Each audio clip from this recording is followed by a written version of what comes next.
नमस्कार दोस्तों, आप लोग देख रहे भोजपुरी हिट न्यूज चैनल। तो बहुत बहुत स्वागत बा।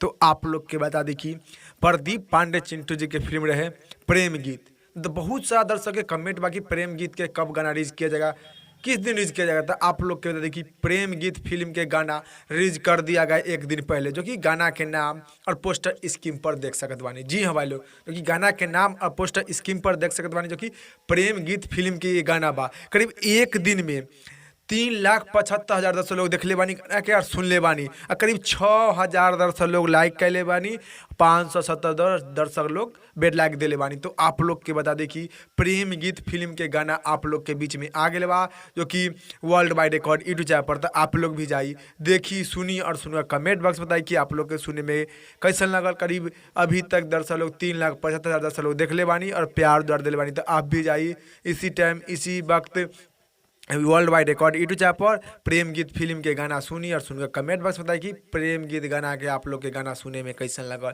और इस रिपोर्ट के बारे में का राय बा, का विचार बा, आप लोग नीचे कमेंट बॉक्स में बताएं। फिलहाल में इतने, फिर से मिलेंगे नेक्स्ट वीडियो में। जय हिंद।